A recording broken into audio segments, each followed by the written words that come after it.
संदीप ने अपनी माँ के कहने पर गांव में शादी कर ली थी। लड़की का नाम था सुनीता। माँ का कहना था एकदम मॉडर्न बहू नहीं होनी चाहिए, लेकिन उन्हें नहीं पता था कि गांव से आने वाली बहू सुंदर सुशील तो होगी और उसको गांव से बाहर भी निकाल लाएंगे, लेकिन उसके अंदर का गांव कैसे बाहर निकलेगा। शादी के कुछ दिन बाद, माँ टिफिन तो देना जरा। बेटा अब तो स्कूल नहीं ऑफिस जाता है, माँ से नहीं अपनी बीवी से टिफिन मांगा कर। ओके माँ। सुनीता टिफिन ले आओ।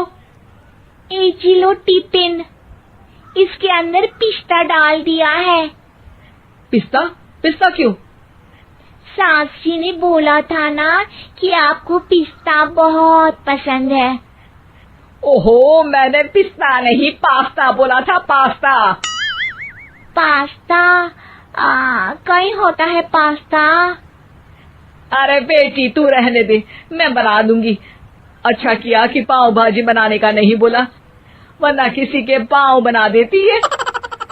सुनीता को बुरा लगता है, लेकिन उसकी नादान हरकतें कम नहीं होती।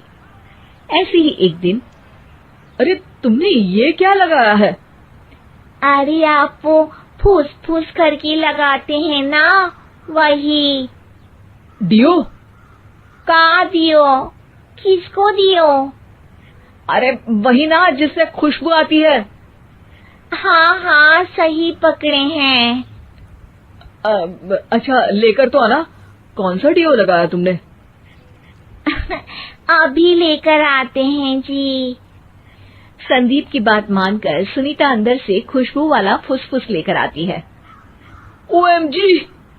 ओएमजी मतलब ओ माय गणेश ना। अरे ओएमजी छोड़ो, और ये खुशबू वाला फुसफुस की बात कर रही थी तुम? हाँ इसी की, फिर से सही पकड़े हैं। अरे देवी, लेकिन आप सही नहीं पकड़े हैं, ये डियो नहीं है। डियो नहीं है तो क्या लियो है? अरे ये रूम फ्रेशनर है, जिसको कमरे में छिड़कते हैं, खुद पर नहीं। कोई बात नहीं, माँ कहती थी आत्मा किराएदार है, शरीर एक किराए का कर्म। हम शरीर पे ये डाल लिए तो क्या फर्क पड़ जाएगा। अरे बहू, ओ बहू, मेरे लिए फल तो ले आ, फिर मैं बाजार जाऊंगी। सुनीता अपनी सास के लिए फल लेकर आती है।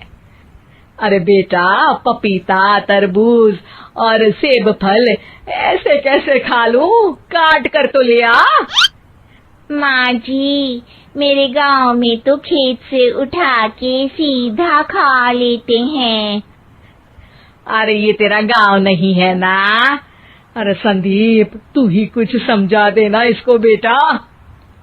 मैं कैसे समझाऊं माँ, ये तो माइक्रोवेव को भी भट्टी बोलती है। कल मैंने बोला हाय कैसी हो, तो बोलती है किसी को हाय नहीं लगानी चाहिए। अरे सुनीता, तेरा क्या होगा? अभी तो कैसे बताऊं माँ जी, अभी हम कुछ करेंगे फिर पता चलेगा क्या होगा, लड़का या लड़की।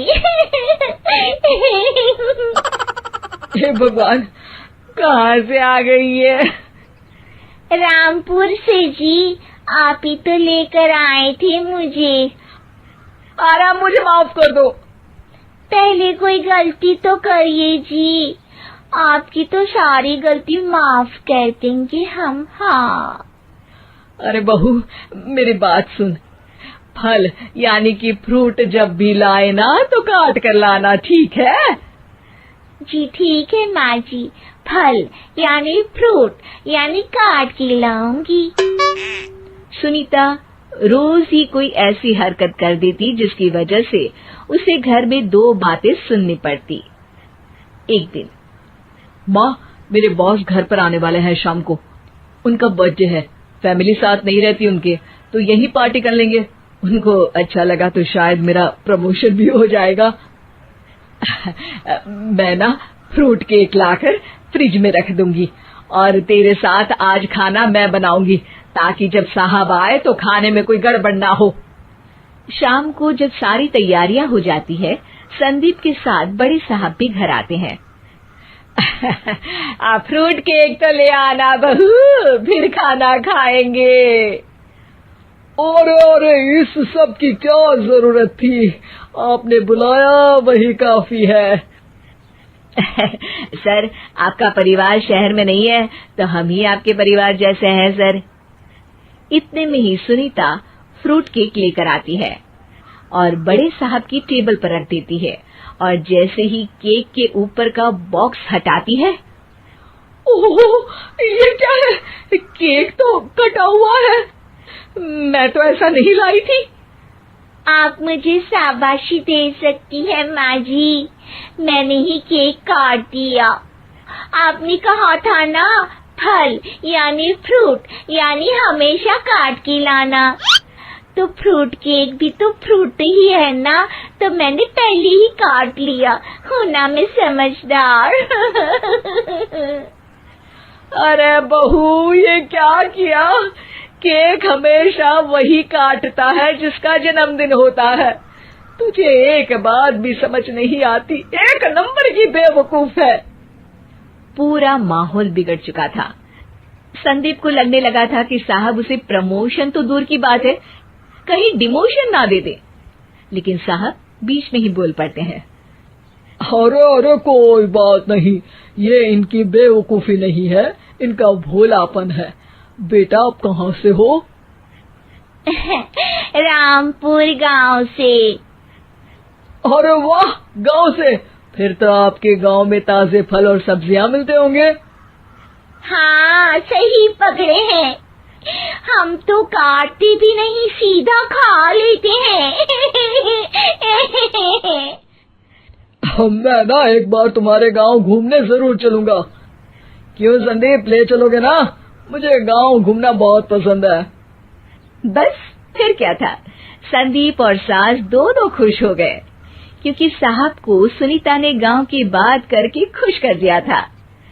अब संदीप का प्रमोशन पक्का था। शिक्षा, कभी भी किसी भी गलती पर घबराना नहीं चाहिए। हो सकता है कि उस गलती की वजह से आगे बड़ा फायदा हो जाए।